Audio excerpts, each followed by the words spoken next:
Okay, so this is a Soul Plan reading, but it's not just a Soul Plan reading. I kind of go with my own intuition when I'm doing this for people, and I'll do it differently every time because I'll just tune into what I'm feeling is going to be beneficial for you rather than it just being a very standard practice.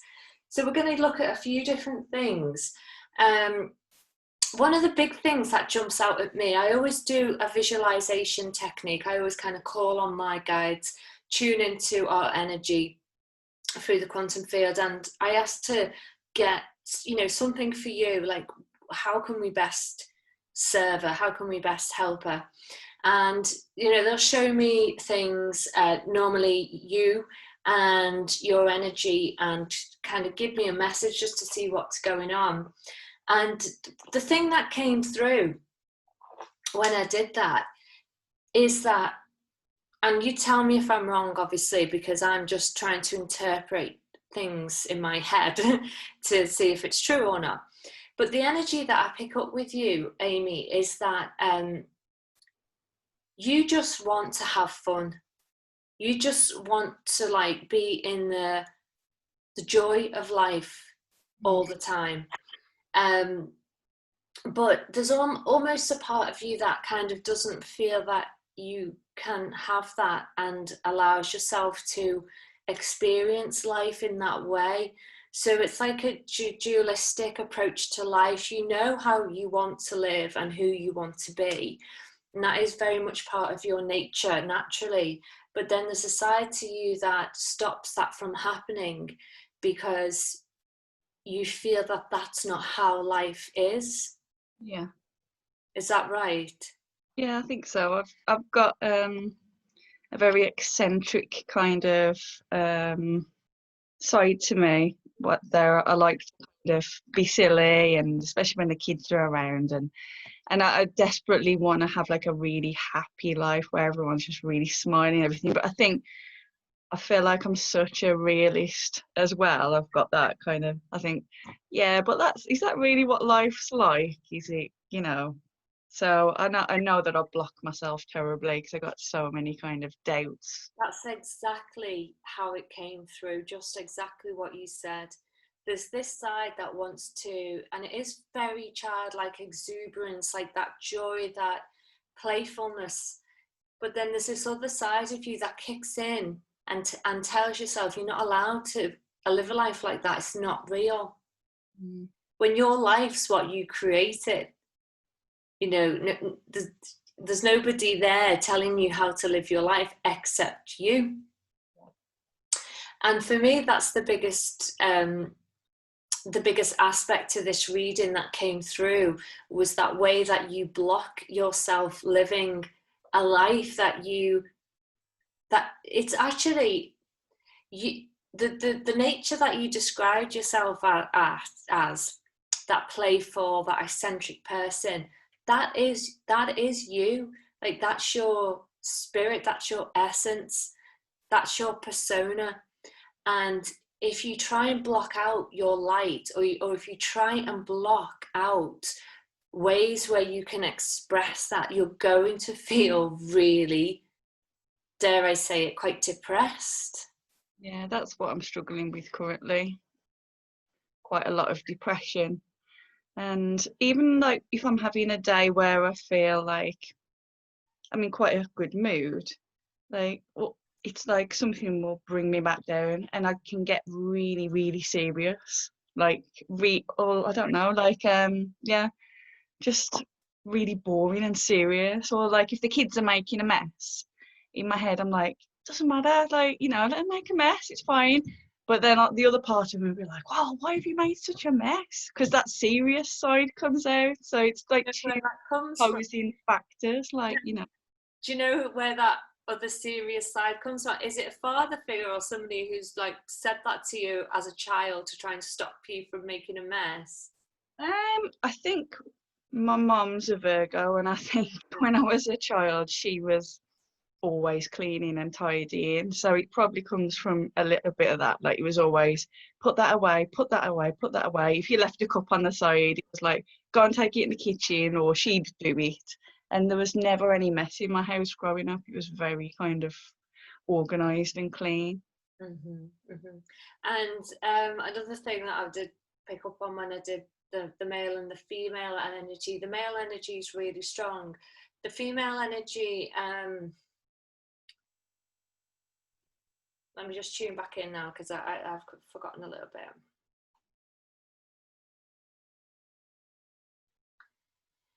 Yeah, yeah, you're right, and that could represent your mother or it could represent you, but the female energy is very too female. How can you say that? Too female, but a little bit overly, not feminine would be the wrong word. Maybe so though. How was Mum? Very, very, very girly? No, I don't think so. I remember my mum being, she had like quite a responsible job and she was quite serious a lot of the time. And I don't remember her being very. That's not her. Okay, and would you say your feminine energy is very, very feminine? I grew up as a tomboy, surrounded by male cousins mostly, and just, yeah, had no interest in dolls or anything like that. It was all kind of boy stuff. And it's only as I've got older, I feel like I've got this feminine side of me that's desperate to come out, because I've mostly kind of accumulated male friends as well.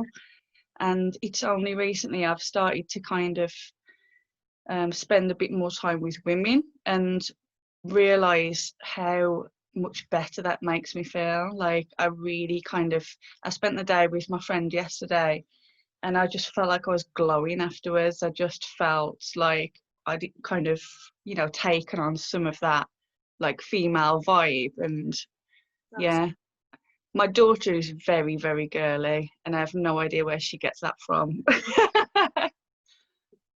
This is her bedroom.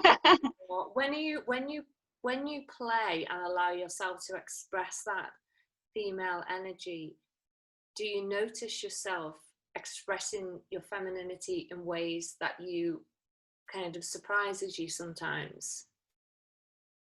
I guess a lot of the stuff that I like to do is quite feminine, so I'm very interested in like hair and makeup and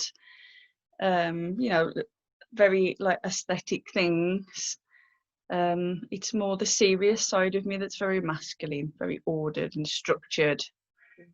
Okay. Yeah, I mean, when my daughter was born, I was one of those parents who was adamant everything would be gender neutral and I wouldn't buy her anything pink, and I wanted to make her own decision on, what she wanted. And she's the one that just turned into this like princess that loves unicorns and everything. So yeah, it's really odd. I've just had a little look at your, I've decided to use Caroline Mace Archetype cards just to do a 4 pillars reading. So a 4 pillars reading, so this is what you can do, obviously you're training to do the Master Spiritual Life Coach with me. So doing a 4 pillars reading is great because you start off with the middle card that represents you. Then you look at the physical aspect, the emotional, the mental and the spiritual. So I'll tell you what we've got. So the card that I picked that represents you, and there's a shadow and a light side to it, but this is the Virgin. And the light side is maintaining symbolic purity of heart and spirit. And the shadow side is fear of intimate union. Mm-hmm. Does that resonate with you? Yeah, I think so. Both of them, I guess, because the light side is kind of what I want to be like, or what I feel like I probably am like, and the shadow side is I do have I can be very, very difficult to kind of. I'm very open and I'll talk very openly about myself, but to actually get in there, and I can be very, very closed. And I think I'm always like, got one foot out the door, because if someone's going to leave, I want it to be me. Yes, and that can just highlight that union you have with the feminine, vulnerable, receptive side of yourself as well. But I feel that that card does represent you, especially the light side, that kind of, I can't really describe it, but that very uplifting, joyful side. So the physical aspect, and the physical can be your environment, it can be your body, it can be how you treat your body. And here we've got the Queen. And this radiates the regal feminine, uses her benevolent authority to protect others. That's in the light. In the shadow, becomes arrogant when authority is challenged, controlling and demanding. Does that resonate with you? Yeah. And then we've got the emotional aspect, the poet. Yeah. So the light attribute expresses soul insights in symbolic language, and the shadow turns a lyric gift to negative or destructive effect.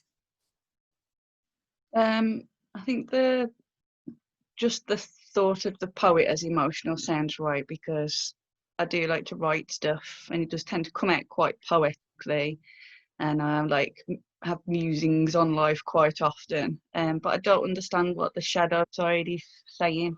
So when you said earlier about you can have this beautiful way of being, and then this thought form comes in, that resonates with me on that level. So the poet can express itself in a multitude of ways, you know, through language, through voice, through creativity, through thought even. But the shadow aspect can turn a lyric gift to a negative or destructive effect. So through our words, we can change how, you know, how our words land or affect something or someone else or ourselves. Be very, very cutting, and yeah. So I can almost be a bit too honest, and I do tend to talk without thinking a lot of the time. Yeah, that's fine. And then we've got physical, emotional, mental. Then you've got the goddess. So these are really, really strong cards. So the light attribute, the feminine expressed through wisdom, nature, life force, and sensuality. And the shadow, exploitation of the female nature and form. How does that land with you? I'm very kind of into the whole, you know, body positivity, feminist, you know, all that kind of stuff. But I don't know whether it's what it means, but I am also incredibly self-critical of myself, not so much of other people. Okay. So the goddess, the feminine expressed through wisdom, nature, life force, and sensuality. Okay, so yeah, that talks of a woman who understands herself, understands life, has lived through it, and is happy in her skin, I guess, if we're looking at it from that level. The shadow, exploitation of the female nature and form. So that can be with what you've just said. I think it does. Yeah, I think it does resonate a bit, because I suppose it sounds a bit negative, but I can kind of manipulate kind of almost my femininity to get things that I want sometimes. Yeah, well, it's good to know, to own that and know that, because sometimes when we don't own things about ourselves, like we suppress things, it becomes a bit of a problem. Nothing needs to be suppressed. It wouldn't be a problem then, particularly. And then spiritually, you've got the mystic card. So the light attribute revels in intimate union with the divine, and the shadow, delusional rapport with the divine. Does that resonate with you? I've always had like a feeling that I'm meant to do something spiritually. But then I battle with the side of myself that's kind of saying, yeah, but why do you think that you'd be able to do something like that? I can't even hear my own intuition half the time. So how do I think I'm going to hear like spirit guides and, you know, that kind of thing? I think I might know the reason for that, but we'll have a look through your chart just so I can explain a few things. So let me just share screen.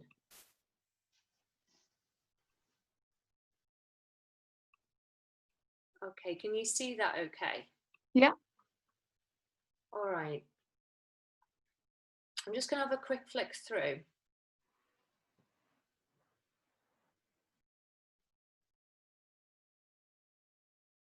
What do you feel that you're here, what do you feel that your purpose is? It's not necessarily what you're going to do as a job, but what do you feel the essence of what your life lessons, what your destiny, what your purpose is?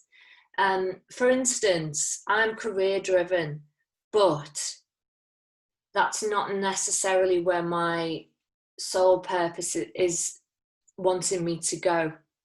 It's where I am choosing to go, but it's not necessarily the life themes or the things, that have been challenges that have been presented to me to work through to align me to my real destiny points. So don't forget, career and what we choose to do is different to learning lessons and completing our soul purpose.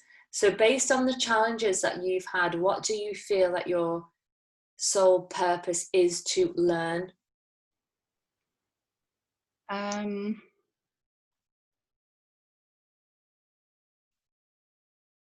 don't know what I was meant to learn. I know I can tell you what I have learned, but yeah, I mean, I went through a lot of trauma as a child, and I've just learned massive amounts of emotional strength.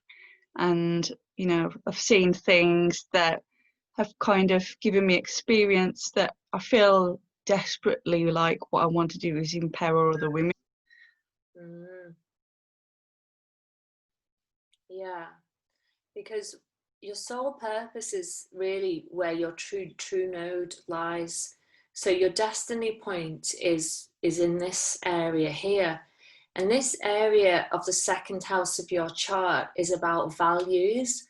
It's about valuing yourself, self-worth. It can be around money and possessions, and it can be around self-worth. So you've got the North Node here, and it's North Node of Cancer. Cancer is the home sign. It's also very intuitive as well because it's a water sign. But it's the mother energy, it's the mothering quality. Yeah. And that's really what you're being called to embody. And I also see that in different areas of different charts that I've looked at for you. But it is to embody that mother energy. And this will be so strong for you right now because we have our natal chart, which is a snapshot of the time of birth that we come in. And we also have these transiting planets because obviously the sky doesn't stay still when we were born. We have everything going on. But you've got the transiting North Node as well. I mean, it's just come off your natal one, but still, it's really, really close. So you will have had these feelings over the last, say, 18 months of, like, am I living my purpose? Is it what I'm doing? And you may have had themes that have come up around that to test you or present things to you. I've been having like major crises because the job that I do currently doesn't fit in with family life at all. Yeah. And I just feel like I'm losing so much time that I could be spending with the kids because I'm so exhausted all the time with work, working night shifts and stuff like that. And I only have them half the week because I share them with their dad. So it's such a shame that the days that I have them, I don't even get to really enjoy them as much as I should. Yeah, you're going to be questioning now because you've got Venus on that North Node point. You know, Venus is the things that we love as well. It's kind of ruled by this house, rules relationships as well. But you're really going to be feeling the urge to be in alignment and with your life, and love it, not hate it, or be in confusion about it, or be conflicted by it. It's a chance for you to look at and ask yourself, how can I readjust my life so that I am fulfilling my soul purpose? That's kind of the point that I'm at now. I really feel like I need to figure it out. I need to figure out what I'm meant to be doing. I feel like massively called to stop plodding along and really figure it out. And the reason why you might have this very pragmatic kind of attitude towards anything spiritual or having too much fun is because you've got Capricorn, which is the planet of hard work, dedication, discipline, not really that much fun, on your career house, you see. So our career house is how, you know, we're seen by the world. It's what we, you know, aspire to do, to be. And you've got Capricorn there. So Capricorn's a leader, but they're very serious people. Like, I'm a Capricorn sun, so I know all about Capricorn. You know, they're really serious and they'll work their fecking arse off to climb that mountain, you know. And you've got it as your, you know, in your career, on your career point. Let me just see this 1 second. So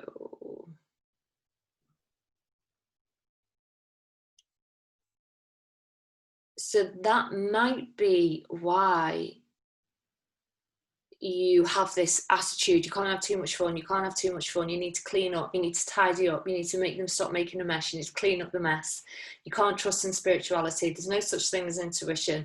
You know, that could be a conflicting part of you.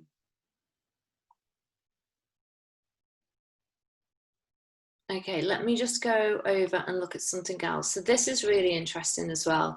So this is based on, this is a system called gene keys. This is really, really good. Gene keys and human design, one of the same things. So this looks at your date of birth and time of birth, and it will give you your life's work, your evolution, your radiance, your purpose. So your life's work, what I'm here to do, gene key 30. You are a great taster of life. Yours is no life of consistent routine and monotony, but a great experiential feast in which the courses just keep coming. You can probably only really put all your life experience to work when it's matured inside you and started to turn into wisdom. This means that your real work in the world may not begin in earnest until later in life. You need not be concerned about this, as your gift of lightness testifies. Life is not supposed to weigh you down too much, like all humans. You will suffer losses and defeats, but you must learn to turn all such things to your advantage. Every experience in your life is an opportunity to loosen your attachment to your expectations and to surrender more deeply to the cosmic flow. What you do with your life must involve interaction with people, since the essence of your gift is to understand the feelings of others. You have a natural gift of bringing sweetness to people who are in need of remembering the beauty in life. So that's that North Node in Cancer. Cancer is, like I say, the mother energy. Cancers want to nurture people. They're the homemakers. They're at their best when they are giving. That's kind of how I feel. I can be very maternal towards people. Yeah, and the bit where it says like bringing sweetness to people who are in need of remembering the beauty in life. Like if anyone is ever like has posted something and they feel down or anything like that, I just feel like so drawn to like talking to them and trying to see if I can help them in any way. Yes. And you know, you need to ask yourself, okay, this is important. You need to ask yourself how you do that. Do you come in, or Capricorn, oh listen, like, what's the problem, let's sort it out. Now you haven't thought of that, now this could be a possibility, now write it down, what are the pros and cons? Or do you come at it from a, hey listen, I'm here, I'm empathetic, I'm compassionate, I'm kind, tell me what's going on. I just want to offer you this space. I'm going to make you feel loved and nurtured while we're together, and I'm going to make you feel better. Obviously, you're not going to say that, but that's the essence. Which way do you approach that situation? You know, I think it's different. Sometimes, if it's a friend, generally I'll try and listen, but I can be terrible for trying to give opinions and things like that, which is something that I'm trying to kind of stop. If it's talking to my boyfriend, there's just the nurturing kind of side of me is out the window. I'm very kind of like, right, well, what about this? What about this? What about this? Why haven't you tried this? Write this down. Yeah, I get that. Very If you're talking to a friend, you say you feel drawn to people who feel down. How would you approach them? if it's someone I don't know as well, or you know, not a close friend, I feel like I can be different to them. Like I'm not as attached, so I'm a lot more kind of open and just say what's going on for you, do you want to talk about it? And I'm less kind of trying to give them my opinion. Yes, because it's really easy when we're with friends, you know, there's a whole different dynamic there. But when we're, you know, in a situation where we're just offering ourselves, there's no judgment on us because we don't really know these people, that we're just offering to be of service in that moment, could be randomly. Think about the essence that you bring forward because that will be your natural state. And if you can start to embody whatever your natural state is more and more, then you are making the choice to align yourself to that true essence, that true self within you. Mm-hmm. So your evolution, what I'm here to learn, Gene Key 29, the big issue in your life is commitment. Either you bite off more than you can chew, or you pull out of your commitments and inevitably create disappointment. None of these situations need be your concern, so long as you find a way to be certain of your commitments before you make them. The challenge for you is to not confuse commitment with desire. You are safer if you do not make decisions in the heat of the moment or in the heat of passion. As a passionate being, you need time to determine which desires can be acted upon and which can be transformed internally. This never takes long for you, especially when you are younger. Desire can still contain commitment, even if it lasts but a day. This is not about being socially correct. This is about being energetically correct. You need to learn to think in terms of experience and not in terms of success and failure. If something lasts a short time, you can still learn a great deal from it. The key for you is to not be fooled by others into feeling ashamed or guilty about your actions in life. Okay, so my radiance, what keeps me healthy? Gene Key 14. Health and happiness for you are about working. You have a body that needs to be involved in creative projects. The worst thing for you is to allow yourself to sink into sluggishness or be trudging away at something that gives you little or no inspiration. If you don't have a sense of knowing where your life is going, your body will never really feel settled. Radiance for you is about being active and a part of some endeavor that excites you. You don't have to enjoy every step of the way, that's nigh impossible, but you do need to feel that you're constantly expanding your gifts and learning new things.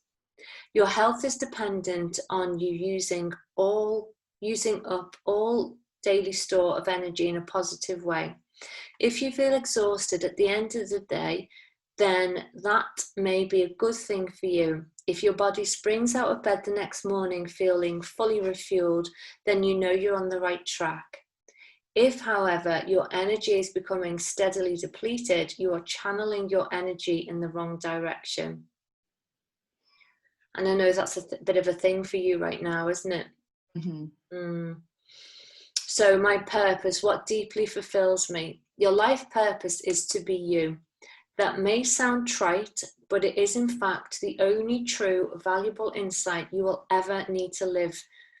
You will ever need to live a full and blissful life. You will be tested repeatedly over the course of your life and always in the same area. You will be tempted by your fears to give up different aspects of your uniqueness.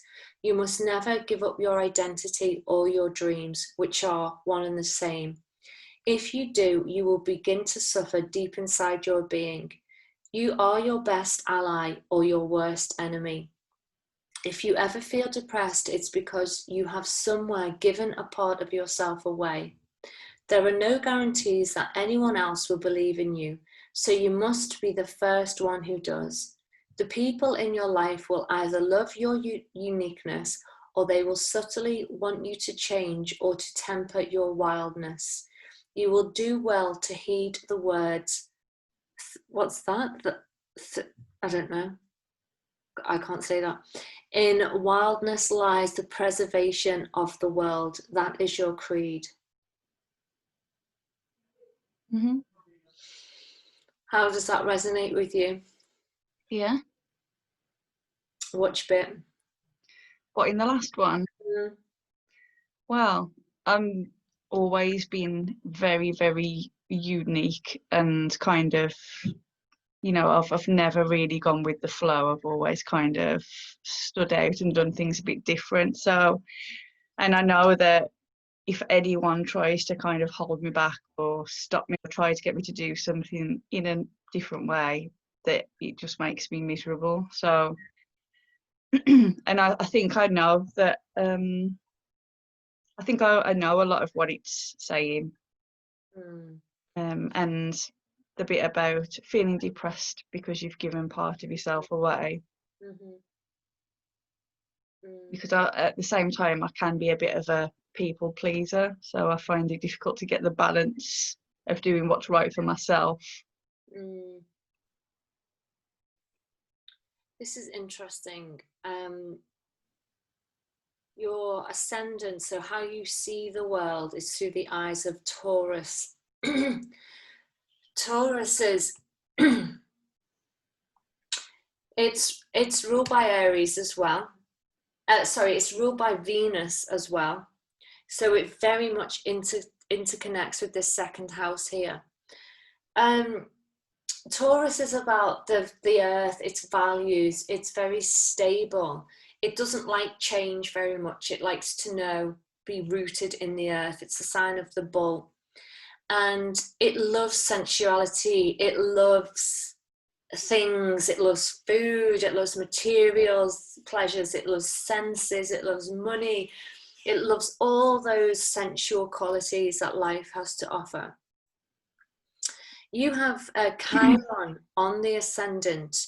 Now, it can mean different things, Chiron, and you don't have it badly aspected, so that's a good thing. Everybody has Chiron, and you don't have any negative aspects to it at all. But Chiron is the wounded healer.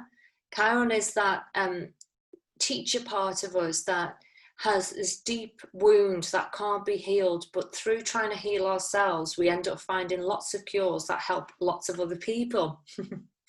So we end up becoming a bit of a teacher through our own pain. Yeah. And this ties into the North Node because this second house is ruled by Taurus normally. So it kind of drags it all into one. So it can either mean that, you coming into the world was really quite traumatic for your mum. I don't know. Do you know about that? Or my birth wasn't traumatic, but actually having me in the first place was very traumatic for her. She had 10 miscarriages before me, and then she had 2 boys that both died when they were a few months old. So we went through a lot to get to being pregnant with me. Yeah, okay. And has that in any way, How does that then, possibly or not, how has that then shaped you and the things that you want to help people with when we think about that mother quality? I mean, because of everything that my mum went through before she had me, she was incredibly overprotective. And I felt like I was very restricted as a child, so I wasn't allowed to do things like, play out in the street with friends or anything like that. But also because of what my mum went through before she had me, it caused a lot of the things that happened later when I was a child, that and where some of the trauma comes from. So I think what she went through before she had me, so not so much my birth, because it was the first pregnancy that she had where there was actually not a single issue at all with it, but everything that happened up until that point definitely ended up shaping my life, because it had such a massive mental impact on my mum. Okay, and that was passed down onto you?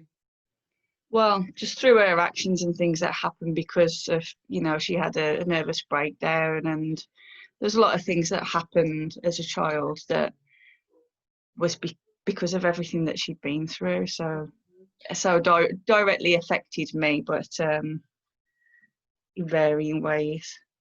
And through that experience that you had through that, is that what you're then wanting to help other people with? Yeah, so, well, my mum was a really, really strong person. So I think in a lot of ways it made her really strong, and she was very determined, and she worked really hard. And I remember thinking, like, looking up to her and just thinking, wow, I want to be like a really strong woman like that. But then unfortunately it went downhill, and her and my dad split up when I was quite young, and she had a different partner, and he turned out to be quite physically abusive. And so me and my mum went through quite a lot of physical and mental abuse when I was a child. So I think that experience, seeing how kind of women can be manipulated, and as I've got older, kind of understanding that I grew up with a lot of pain, thinking, how could my mum keep me in that situation when she tried for so long to have me, and then she didn't protect me, or she didn't take me out of that situation? How could she do that to me? And then understanding, like reading a lot of books about it and going through counselling, that it's not that simple when you're in that kind of abusive relationship, that you can get really kind of brainwashed and manipulated. So I think just helping, I want to help women who feel like maybe they've lost their power, or they've lost their purpose, or they don't love themselves. I want to help them kind of re-find that passion and self-worth again. Yes, so that speaks volumes, really, helping people find their self-worth again. Yeah. You've got Moon in Aries in the 12th house, which is the subconscious. It's the hidden element. The Moon is the mother as well. Aries represents the first house. Chiron here is about self-worth, and being in this house of self-worth as well, in the home of the mother, the self-love, the nurture, or inner home. It's all about communication as well, by the way. I feel it's got something to do, and it's got something to do with communication, and that might be that you find that you write beautifully, you start blogging, you get your message out there in that way, but what you ultimately can do will be packaged up in the way that you communicate it to people, and the way that maybe you help them communicate better to themselves as well. So lastly, this is the Soul Plan reading based on your name only. So this is the Star of David, and each point on the star represents a different aspect of you. So we look at challenges, talents, spiritual gifts, etc.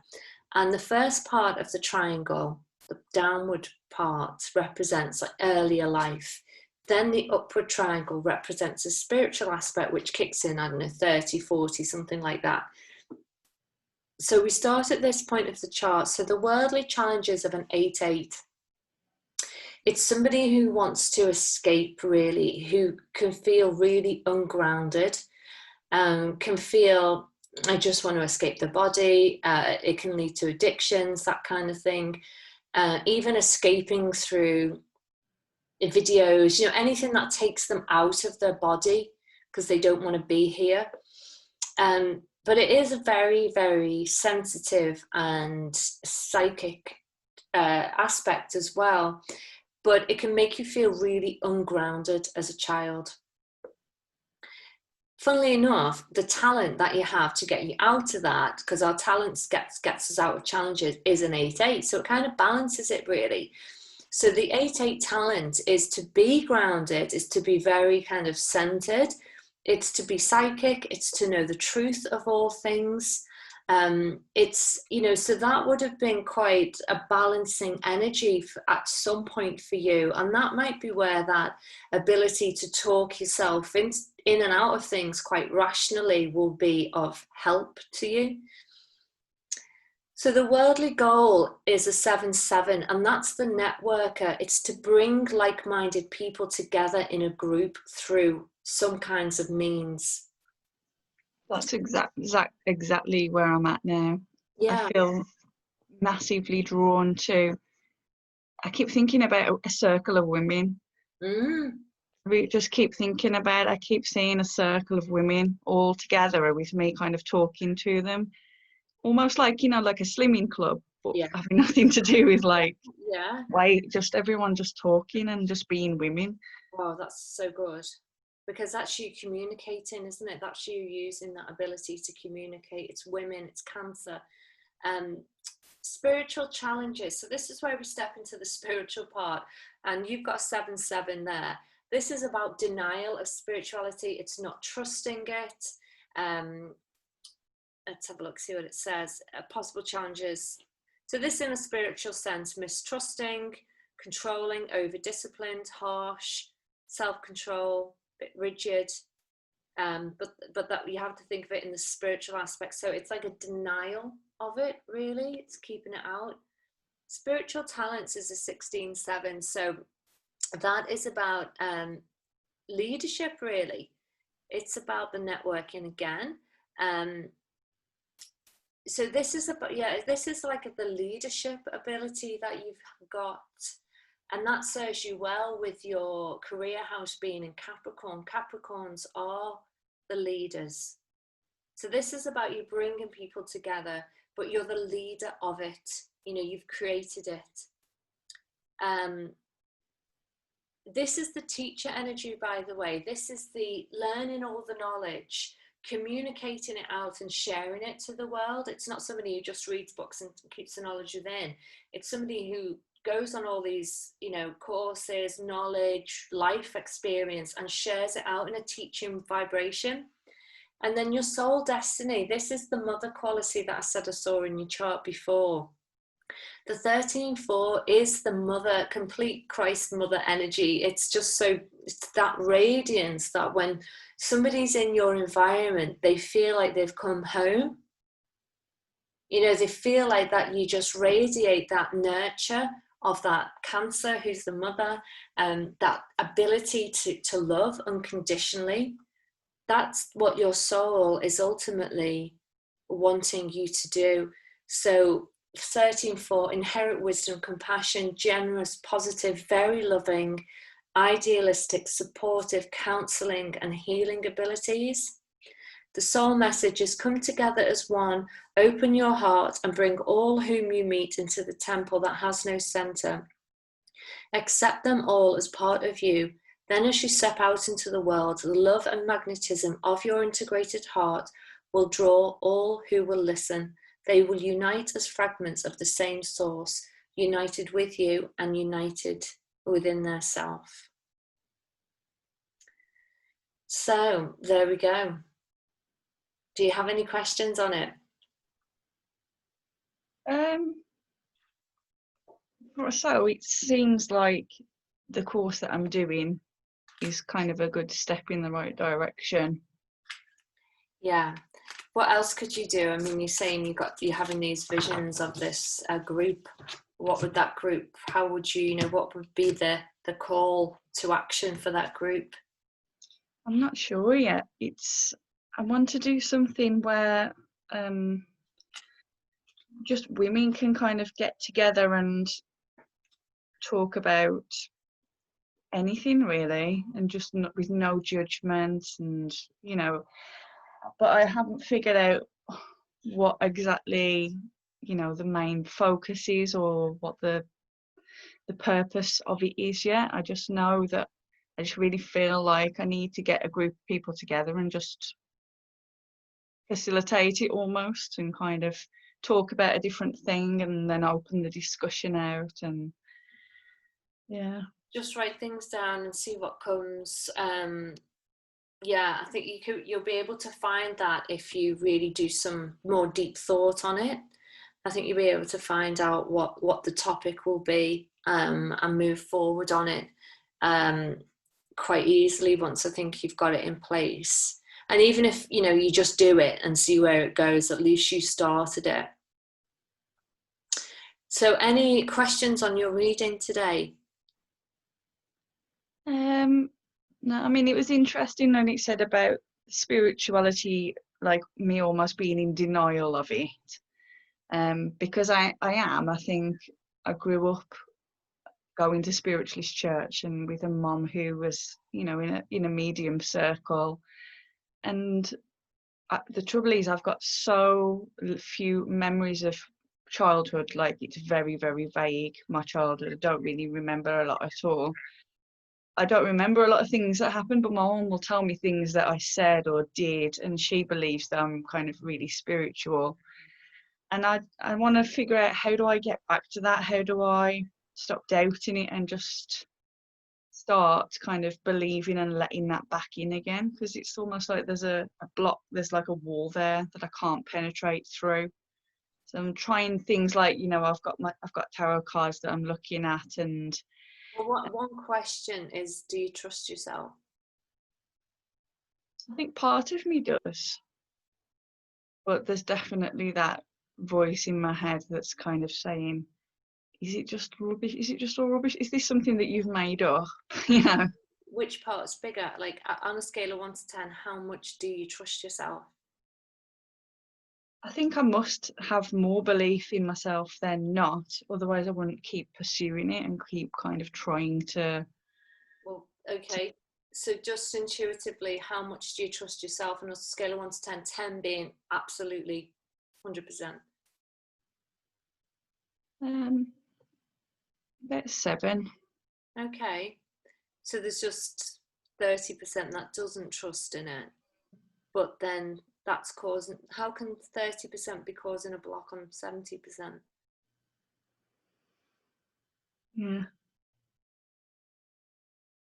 If 7 times out of 10 you're like, yeah, I fully trust this, and 3 times out of 10 you're not, then what kind of gives you the greater pull? Is it to trust it and keep going, or not trust it and stop?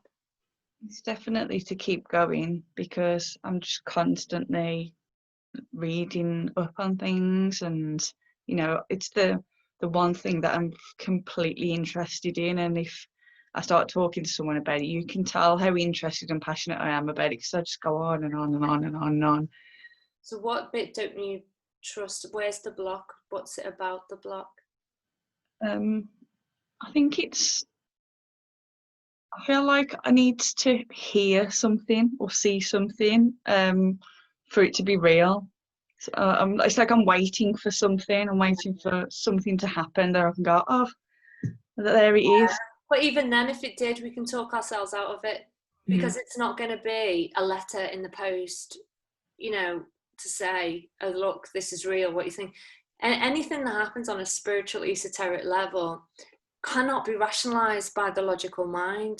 So even if something major did happen, you could still talk yourself out of it if you wanted to, that wasn't true. Yeah. So it's a case of learning to trust what you are experiencing in the moment. And always there's going to be, you know, some kind of maybe element of doubt, because we are this physical being. And when we do have these esoteric experiences, because they're not in our normal reality, we can get really confused over them. So having a big expectation on how, you know, it's almost like prove it to me, and you're waiting, and because you're not having that experience, you're then doubting, then you kind of, your expectations are off. Mm-hmm. So how do you normally, when you say you trust yourself 70%, how do you normally trust yourself? How does that come through? It's just I've just got a part of me that really believes that there is something there, and that I am meant to be doing something spiritual. It's like, it's a part, I can't explain it. It's just a knowledge that I can't explain. I feel like there's something there. It's part of my purpose. And is it because you haven't found out what that's gonna be, if you like if you were a card reader, Yeah, and you had that, would you feel more confident? Is there something around it because you're not actually doing it? I think when I start learning about something, I get very, very excited about it, and I pull myself in lots of directions. So, you know, I'm looking at astrology, human design, tarot, you know, like loads of different things, and I flick from one to the other constantly. It's because I've got so much enthusiasm, I can't rein it in. I want to do everything at the same time. So I think I'm always in danger of being a bit of like a dabbler in everything, but not brilliant at any one thing. And I've been like that like through my entire life with everything. And does that contribute to you feeling like you've got some kind of block? Yeah, probably, because I think I've got this thought pattern as well, that because I get so excited and enthusiastic about things and I take on a lot, I lose interest really quickly as well. Yeah. And I'm almost waiting for myself to move on to the next thing, to be like, oh yeah, it was interesting for a bit, but I felt, oh, this has caught my eye now, I'm gonna have a look at this instead. So maybe I just don't believe. Part of my brain is thinking, well, that's because you're interested in this at the moment, but like maybe in 6 months time it will be something completely different. What's but wrong? then but then I've got the other part of me that says, but you were interested in this as a child, and all through your life it's kept coming back in. It's not like a new thing that's just appeared. It's like it's kept coming back at me in different forms all through my life. So, And when you and say then it kept coming back, what's kept coming back? so I just meet people who did different things. So like when I went to college, I met a girl who was a tarot reader, and I just had an instant connection with her, and it made me remember, oh, I really like tarot, because I had tarot cards when I was really young. And I started looking at them again, but then I got distracted and I kind of forgot about it. And then later on in life, I found my tarot cards and I was like, oh, I used to love doing that. And then I started having a go at that again, and then it kind of got lost again. And yeah, and it's that kind of thing. So these things keep popping back up, and then I saw that advert for a meditation class, and I kind of felt drawn to go to it, and like I was being pulled back again. And then I decided that I wanted to learn Reiki, and then that was pulling me back in again. And it's like every time I try to pull away, eventually something will happen to kind of draw my interest back into it. Okay, so I'm not hearing any block. No, I think it's just a lack of self-belief.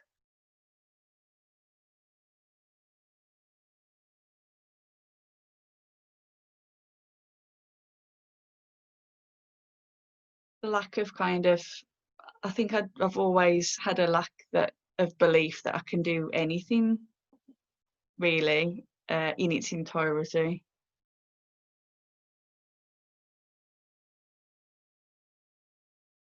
Not very good at finishing projects. Well, that's in your gene keys, isn't it? That's in your chart about commitment and only showing up and committing to the things that you feel, you know what, I am going to say yes because I know that this is going to motivate me to see it through. Just froze a second. So you possibly, based on what we've explored in your chart, and what you've just said really resonates with me. I love to learn different concepts, and I can't just stick with one. But what learning does for you is it just gives you knowledge that you can pick pieces from a tree that really can benefit somebody on a multifaceted level, not just knowing one aspect. That's how I see it anyway. And then when I come to do my work, the only thing that really I've got to rely on is my own ability to be intuitive and listen and that kind of thing. The only thing that you can rely on is your own energy and capacity to know yourself. And if you beat yourself up about being a certain way and not understand the reasons for you being that way are beneficial, then you're always going to be on the wrong side of the fence. A negative side of the fence that tells a story about never achieving anything and can't trust themselves and won't be any good for anything. Where if you flip that and look back through your chart, and I'll send you everything, look at the reasons why you are this way and what you can do about it. You have to be fueled by your passion, and that will give you your motivation. You have to stay on the positive side of the fence because that's where your energy shines the most.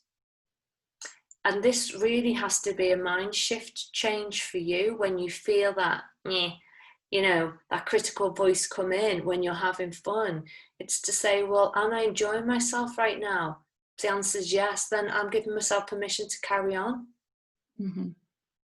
So I'll send you all the details, all the stuff that we've talked about today, so you can read it and listen back to this recording in your own time. And if you've got any more questions, Amy, don't hesitate to get back in touch, okay? All right, I hope you've enjoyed it, lovely. Take care. Thank you. Bye. Bye.